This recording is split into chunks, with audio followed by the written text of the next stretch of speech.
Estou muito feliz por estar aqui nesta manhã. Peço aos irmãos que continuem sempre orando nos nossos corações, para que não seja as minhas palavras, nem os meus pensamentos, mas seja Deus falando conosco hoje. Amém? Amém. Como foi dito aqui o tema, nós vamos hoje falar sobre o toque.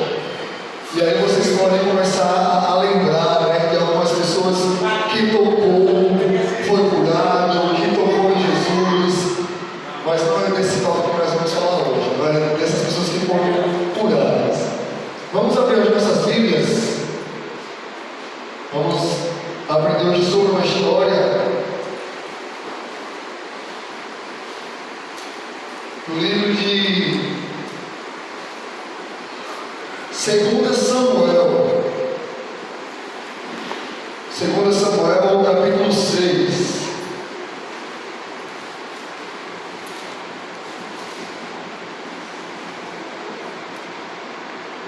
Todos encontraram, amém? Com misericórdia. 2 Samuel, capítulo 6. Eu vou ler o primeiro verso, nós vamos ler até o verso do 11, tá bom? De novo, Davi reuniu os melhores guerreiros de Israel, 30.000 ao todo.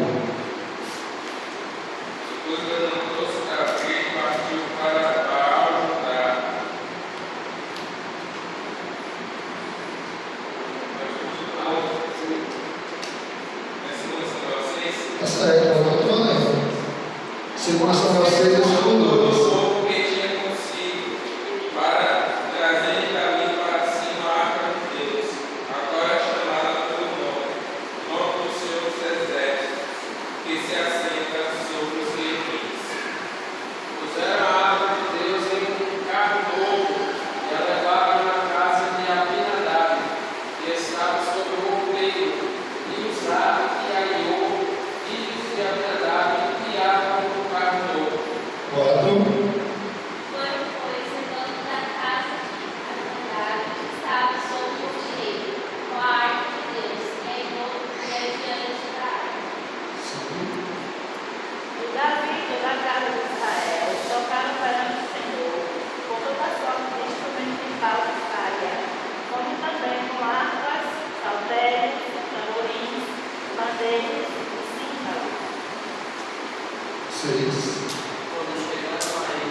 E Davi se conquistou, porque o Senhor a era fortuna e usado. Passou-se a chamar aquele lugar Pérez Usado, até o dia de hoje. Voltem. Primeiro Davi ao Senhor naquele dia e disse: como virá a luta na água do Senhor? 10.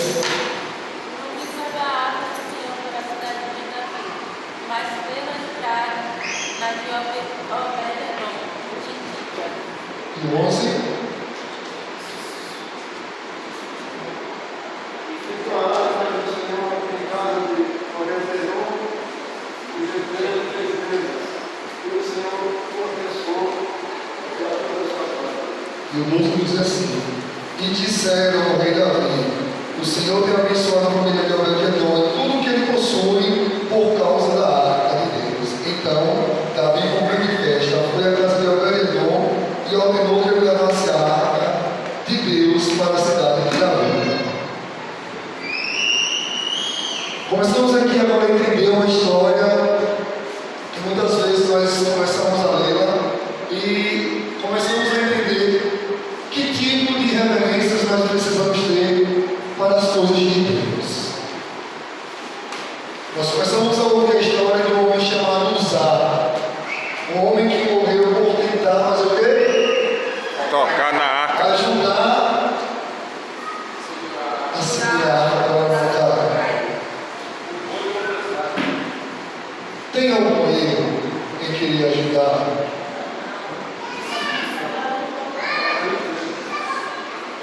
E eu refleti muito aqui, eu falei, que injustiça, né? O homem tentou ajudar e morreu. Aí, o toque que matou aquele homem, por tentar salvar, por tentar não deixar de ajudar. A Bíblia nos mostra que a gente muitas vezes precisa entender a história e o contexto e as coisas onde elas são colocadas. Deus ele chama pessoas consagradas para fazer o seu trabalho. Usar. Ele era da linhagem de Davi. Usar era da linhagem de Davi. Era da linhagem de Levi. Ele podia tocar a harpa. E essas perguntas começaram a dignar no coração. Por que esse homem morreu? Uzá, ele sabia que aquela arca, sabe onde ela ficava, irmãos? Ela ficou 20 anos aproximadamente na casa do seu pai, de Natália. 20 anos. Imaginamos todos este livro sagrado na sua casa. Ou seja, a arca, a presença de Deus visível. E a arca estava ali na casa de Uzá por 20 anos. O que aquela arca simbolizava para Uzá?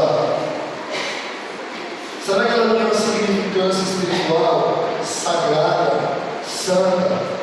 Ou só era mais um utensílio no seu armário, no seu móvel? Foram exatamente 20 anos que se passaram aquela arca ali. E ela precisava ser transportada para o local onde todos iriam para poder contemplar aquela arca. E diz que aquelas pessoas ela preparou o quê? Uma carroça, bois. E quem foi à frente daquilo? Os dois filhos da Abinadab, Aiô e quem? E Uzá. Não foi assim que a gente leu na Bíblia? Aiô e Uzá.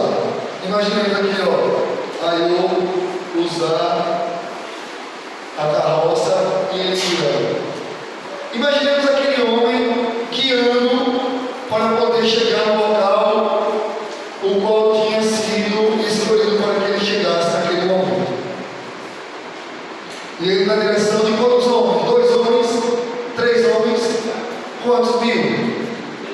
30.000 homens, 30.000 pessoas ao redor daquela área, acompanhando. E diz que aproximadamente, da onde ele ia para levar aquela arca, 12 quilômetros. É pouco, 12 quilômetros. Andando, quem é que faz caminhada? Tem aquele reloginho, vai lá ver. Deixa eu ver quantas quilometragens de hoje. 12 quilômetros. Agora sim, é 12 quilômetros com 30.000 pessoas. Aí você imagina agora, pessoas doentes, velhinhos, crianças. Então, o pique que ele ia andando era um pique rápido, era um perguntável, era um pique da vazia. E aquela andada, todos acompanhando a área. E eu comecei a meditar e refletir como foi que aqueles bois fizeram perder a arca. Não tinha 2 pessoas na frente? Aiô e Uzá. Eu tenho certeza que esse homem, ele deveria ter, se eu fosse trazer ele para nossos dias e hoje a nós para um desenho animado, ele era um flecha. Porque imagine, ele estava à frente da carroça, a carroça prende e ele como foi que ele viu isso? Com certeza, Uzá, ele não estava guiando mais quem? Os bois. Deixou de lado, não estava mais guiando, se distraiu com alguma coisa, estava bem preocupado com a arca, sendo que não era sua função.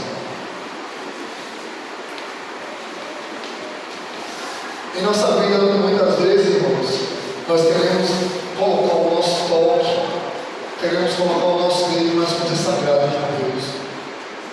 E não entendemos o propósito que Deus tem nos chamado para realizar aquilo que Deus tem nos dado como responsabilidade.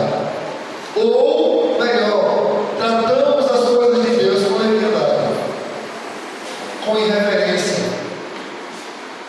Aquele homem ele não poderia tocar a arca. Vamos fazer um flashback antes daquela arca chegar de Abinadab. A arca estava antes com quem? Com os filisteus. Passaram-se 3 meses com eles, certo? Exatamente 3 meses com os filisteus. E o que começou a acontecer com os filisteus? Começaram a ficar como doentes. Praga. Começaram a ficar doentes, fracos. E agora para batalhar, como é que os filisteus conseguiriam batalhar e derrotar o povo de Israel? Alguém com a ideia de enviar para dizer, ó, vamos fazer o seguinte, vamos pegar essa arca, vamos colocar numa carroça e vamos, ó, colocar ela para longe daqui. Assim fizeram. Prepararam a carroça, colocaram os bois e ó, bora. Não teve ninguém na frente. E aqueles bois pararam próximo ao local. Se os irmãos forem ler o capítulo do livro de Número e Samuel, alguns capítulos atrás, vai ver que ele parou. E alguém chegou, alguns chegaram, viu aquela arca e fizeram o quê? Foram fazer o quê? Abrir a arca. E quando abriram, o que aconteceu? Morreram. Morreram. Olha o primeiro aviso sendo dado ao usado. Antes da coisa ser revisada por ele. Com certeza, Usa soube daquela história que aconteceu. Que alguém que não era permitido abrir aquele, a arca sagrada fez o quê? Abriu. Vamos ver alguns detalhes que aconteceu antes que Usa morresse. Primeiro, quem poderia levar a arca? Levita. Os levitas. Segundo, como era que era levado a arca? Sobre o mão? Sobre os ombros. Então nós não poderíamos colocar em qualquer lugar. Não poderíamos colocar na carroça. Sobre jumento. O jumento não. Sobre os bois. Sobre os boi. Eles deveriam colocar onde? Sobre os ombros e levar. Então já começou fazendo o quê? Errado. Já começou errado. Eles copiaram a mesma maneira que os filisteus fizeram. Os filisteus colocaram também sobre quem? Sobre uma carroça e bois. Olha lá as pessoas copiando os costumes das pessoas que não temem a Deus. E quantas vezes dentro do tempo sagrado nós queremos trazer costumes que não são da nossa igreja, costume que é do povo de Deus. Queremos dar um jeitinho para poder atrair mais pessoas. Queremos expelir o que é sagrado, o que é santo daqui de dentro, porque a gente precisa se atualizar, se modernizar, parecer um pouquinho com os filisteus lá fora. Irmãos, nós precisamos ter bastante cuidado com o que nós estamos trazendo para dentro do tempo de Israel. Eu estou falando com pessoas aqui bem conhecedoras da palavra, com pessoas que têm responsabilidade sobre as coisas sagradas de Deus. Olha, se nessa vida em que nós estamos vivendo, nós começássemos a justificar as coisas sagradas, começássemos a pegar o que é santo e fazer de qualquer maneira, imaginemos o que ia acontecer com a nossa vida. E o que é sagrado hoje? O que é sagrado que nós temos agora? Como nós estamos levando as coisas sagradas de Deus? Eu vou contar um segredo para vocês.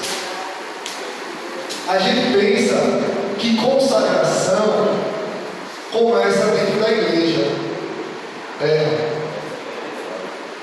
A gente pensa que consagração começa na escola. Tem uma escola boa na escola de pessoas evangélicas lá. E lá elas vão ensinar os meus filhos. Consagração começa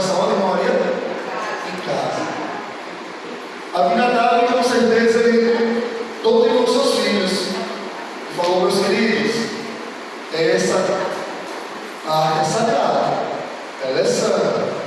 Você sabe quantas vezes os pais falham em pegar as coisas sagradas e tornar ela comum, em acabar o culto e você no fundo do carro começa a fazer um comentário negativo do que é sagrado, do que é santo, a falar mal dos seus líderes e dos seus pastores. Aquilo que é santo, sagrado e consagrado, nós começamos a levar de qualquer maneira. Nós tratamos esse lugar aqui é santo, meu filho. Não pode correr. Não pode falar de qualquer maneira na igreja. Não pode se vestir de qualquer maneira na igreja. Aí vem aquele irmão, benção que é o irmão liberal, é tranquilão, é aquele. Não, irmão, isso é besteira. Isso é coisa do povo passado. Sabe quantas vezes você já ouviu isso e aquilo que era para ser santo, aquela música que deveria cantar com toda a reverência, temendo a Deus, a gente começa a cantar de qualquer maneira, sem colocar o coração, começamos a destratar. Olha, gente, é o momento de ler a Bíblia. Aí quando tem uns lendo a Bíblia, tem outros fazendo o quê? Para dar um joguinho no celular. Então aquilo que começa a ser, que era para ser sagrado, começa a ser o quê? Comum. Começa a virar um utensílio a Bíblia, não tem mais nenhuma o quê? Importância sagrada. E nós muitas vezes nos perguntamos, por que os meus filhos não têm reverência na casa do Senhor? Porque muitas vezes você destratou o que era santo e sagrado. Entendeu assim, olha? Não se preocupe não.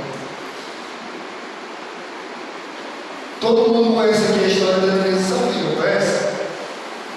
Ananias e Safira, eles fizeram uma promessa com quem? A Deus. Deus, Senhor, olha, eu vendendo aqui minha casinha, eu vou lhe dar o quê? 10%, não é assim? Dá tudo. Opa, vai dar o quê? Dá Vou dar todo o valor. Propôs no coração, aí alguém sussurrou no ouvido uma sugestão. Está todo mundo ajudando, os clientes cheios do Espírito Santo, um ajudando o outro, um repartia as coisas, e o outro fazia isso, fazia aquilo, está todo mundo ali cheio, uma só cara. E o que foi que aconteceu nessa feira?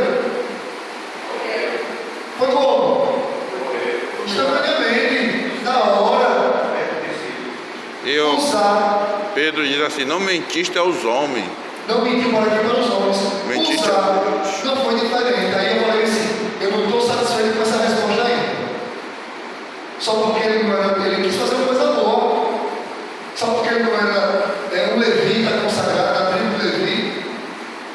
Espera aí, vamos. Aí eu fui lá, pesquisar mais um pouquinho e entendi. Por que usar? Presunção, primeiramente. E ele tinha um pecado oculto.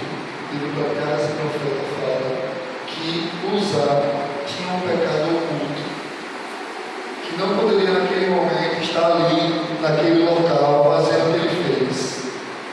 E ele era conhecedor de todas as coisas sagradas. Ele nasceu na igreja. Era um crente conhecedor da palavra. Muitas vezes a gente não se consagra para fazer as coisas do Senhor e queremos levar de qualquer maneira. Porque nós não morremos instantaneamente, como usar, às vezes nós olhamos simplesmente a aparência como externa, a gente fala, não, ali é o servo de Deus. Usar, aparentemente, ele era o servo de Deus. Se vestia como levita, estava entre os levitas, falava como levita, mas seu coração não estava onde? Na casa. Aí vem o texto da Bíblia que fala, muitos me honram os lábios, mas como é que está o coração? Longe. O coração está longe. E a gente começa a perceber que para nós termos progresso nas coisas de Deus, nós precisamos nos entregar e consagrar a nossa vida. Não é de qualquer maneira. Esse lugar em que eu estou pisando é santo, é tremendo. A presença do Senhor se encontra aqui, amém? Não é qualquer coisa. Diz que os anjos são seres celestiais para poder falar com Deus. Com duas asas faz o quê? Cobre o rosto, com duas asas cobre os pés, com duas asas voam. E aí eles falam ainda como? Santo, santo, santo é o Senhor. A sua presença é tremenda. E a gente precisa falar um pouco de reverência aqui na casa do Senhor, porque a gente muitas vezes entra vazio e sai vazio. Porque eu estou um pecador no mundo que preciso me consagrar para que a presença do Senhor aqui habite no nosso meio. Seríamos subligados em morrer. A gente precisa se consagrar, irmãos. A gente precisa entender que a essa hora que Deus deu ao povo uma missão, a gente diz assim: ah, mas eu não sou levita, não, então não vou fazer nada, não. Epa. A bênção que Deus quer que venha derramar é sobre toda a sua igreja. Não é só sobre quem é pastor, quem é obreiro, quem é líder, quem está à frente da igreja, não. É sobre todos. E às vezes um pecado seu, um pecado meu, afasta toda a congregação de receber a bênção que Deus está preparando para a igreja.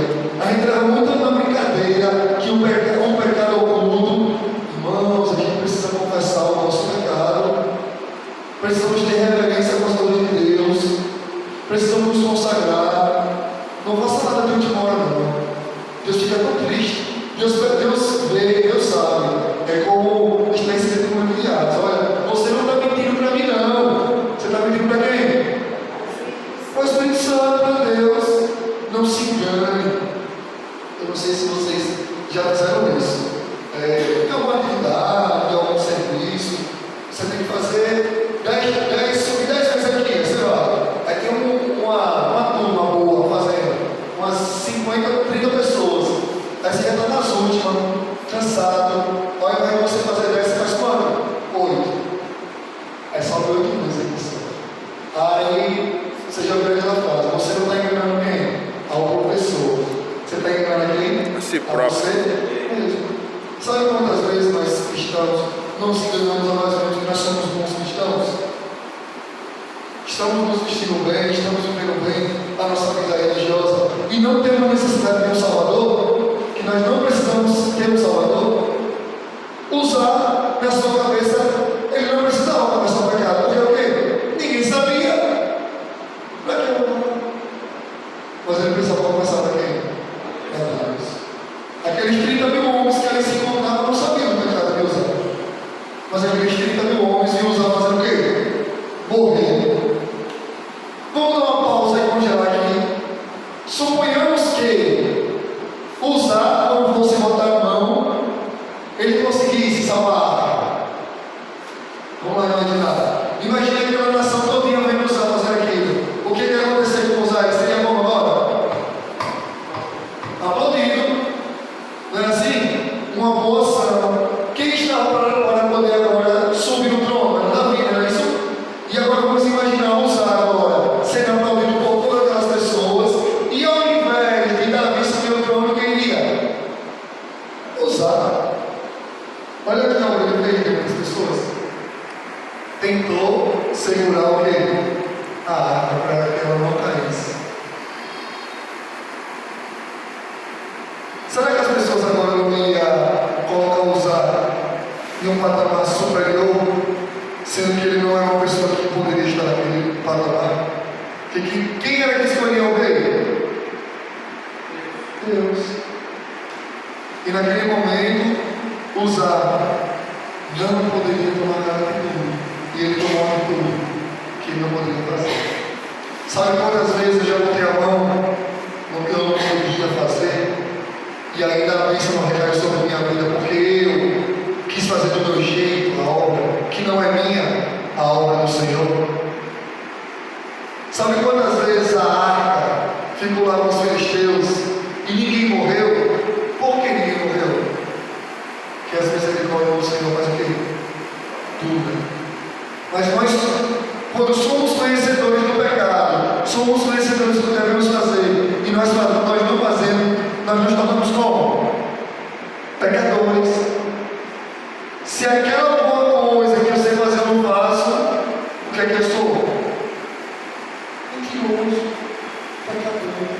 Eu sei fazer o que é bom e não faço.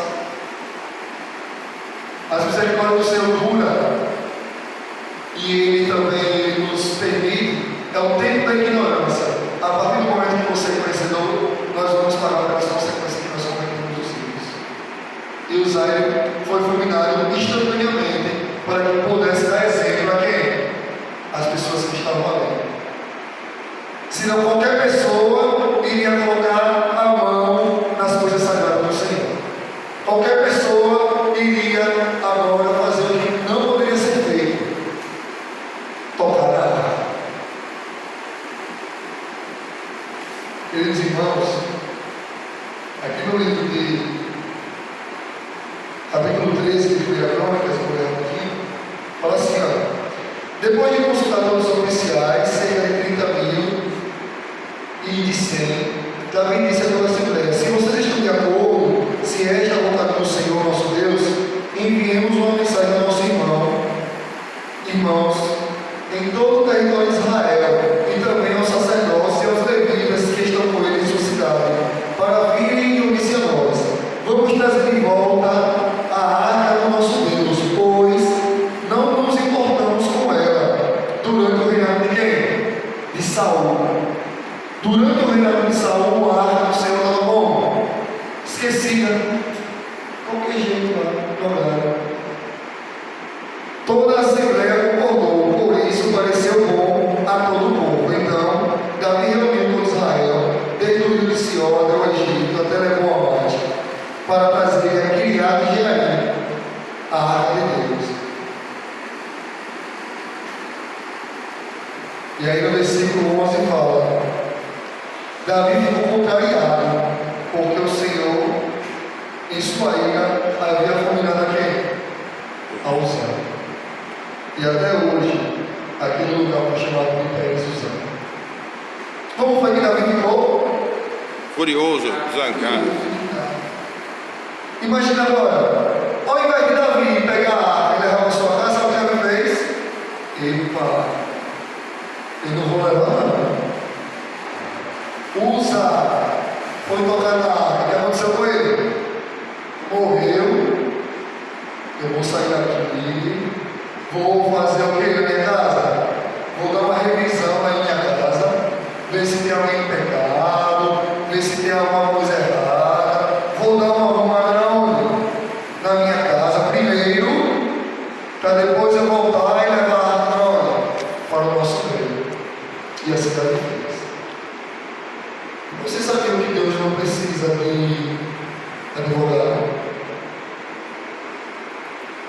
Você sabia que Deus não precisa de juiz? Você sabia que Deus não precisa de acusador? E muitas vezes a gente consegue fazer uma análise na casa das outras pessoas e não conseguimos enxergar nós. O que é que está de errado na minha casa? O que é que eu preciso melhorar lá em meu lar?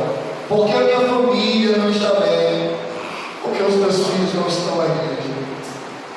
Por que a minha vida não está consagrada? Essa é a resposta. Eu preciso me revisar. A Bíblia não fala, olha, examine a seu irmão. A Bíblia fala assim? Não, a Bíblia fala como? Examine a si mesmo. Quantos de nós não somos bons doutores e conseguimos detectar o pecado com raio-x, com a ressonância magnética no nosso irmão? Médico de excelência nós somos, das outras pessoas. Meus queridos irmãos, eu vou repetir: se a casa de Deus ainda para você é algo comum, reveja o seu conceito do que é a casa de Deus.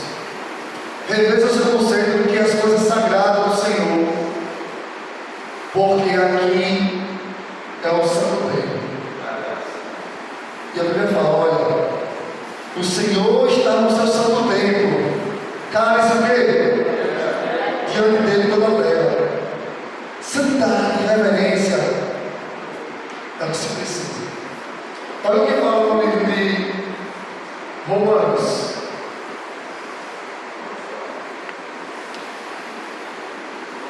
Romanos 3, 8.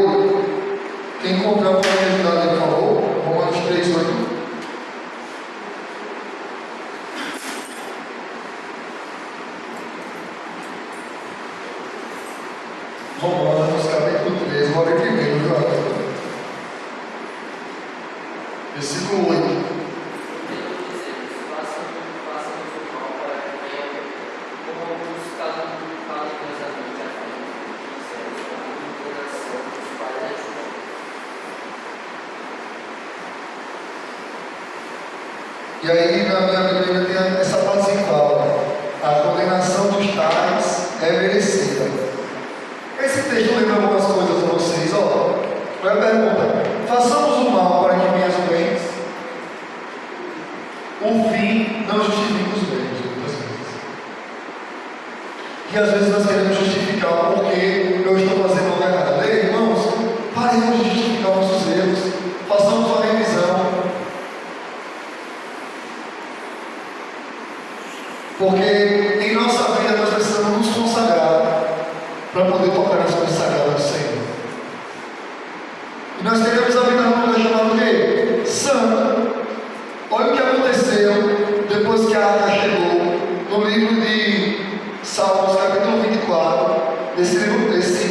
Esse Salmos foi feito logo após a chegada da arca.